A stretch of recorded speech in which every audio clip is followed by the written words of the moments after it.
Greetings everybody, welcome to your video series on an introduction to sociology. The topic for this video is meritocracy. Let's get started. What do we mean by meritocracy? Let's take a look at this image and see what's going on here as we begin our discussion. You can see on the far left side under equality, everybody has the same box, the same size box to help them see what's going on the other side of the fence. That's equality. Everybody's equal. But we can see that being that everybody's equal, the person on the right is at a disadvantage. They're not able to see what's going on the other side of the fence. Equity is when we look at each individual person and we try to figure out what is it they need to succeed. Well, the person on the left really doesn't need anything. They can see over the fence. The person in the middle can use the one box to help them see over the fence. And the person on the right gets two boxes to help them see over the fence. Now, everybody gets to see what's going on over the fence. Some people have a little help. Some people have more help. We take that a step further to justice on the far right side, and we can see that, well, the real issue here isn't the individual people themselves. It's the barriers that have been put into place that are creating disadvantages for some. If we remove those barriers, then it doesn't matter what's going on with the individual. Everybody can see what's going on.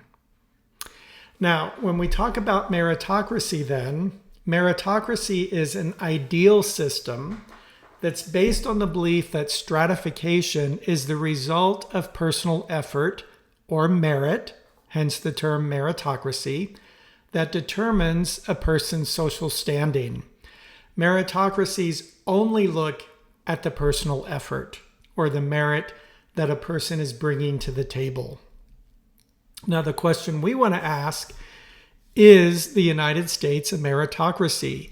Is personal effort alone, is an individual merit alone enough to help you succeed? Remember these folks from an earlier video? The Titanic survivors. We can apply the Titanic, the story of the Titanic, to the issue of meritocracy.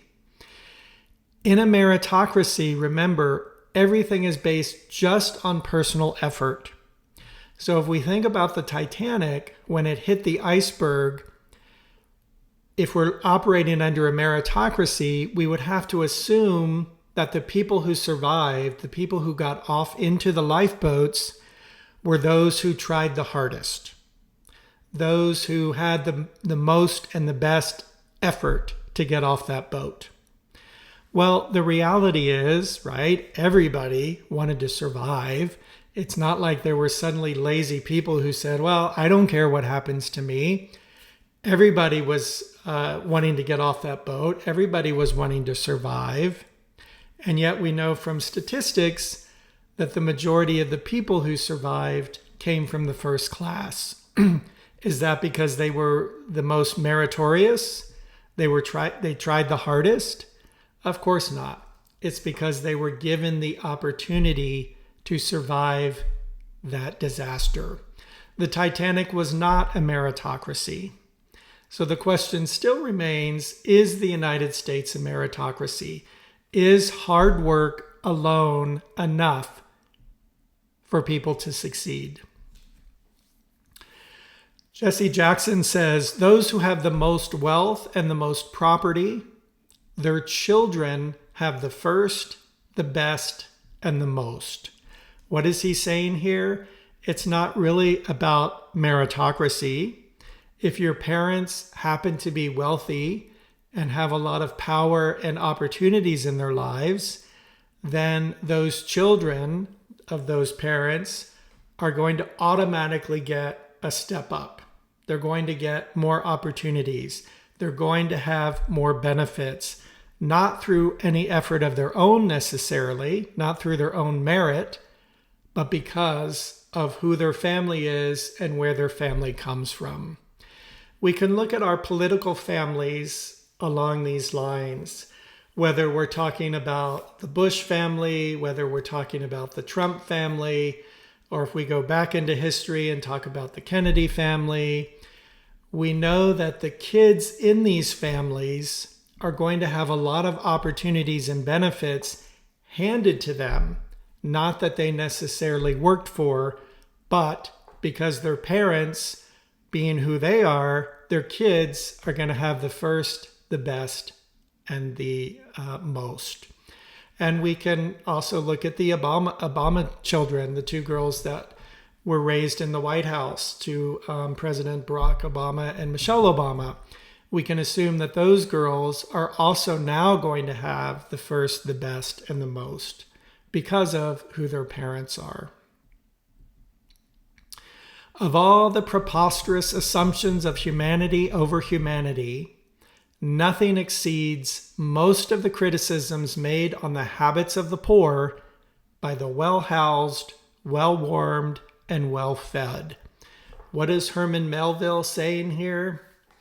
He's saying that it's very easy to criticize people in poverty if you already have your life made for you. If you already have a lot of money and opportunity and resources and power, it's easy to look at people in poverty and say, what's wrong with them? Why can't they work harder? Why can't they get ahead? Why can't they be smarter? Why can't they figure out what to do? Well, if you're coming from a place of poverty, if you're coming from that bottom rung of the social stratification ladder, it's not as easy to get to the top as compared to people who are born into the top. And that's going to do it for now. Thanks for checking in. Never stop learning, and remember, sociology is everywhere.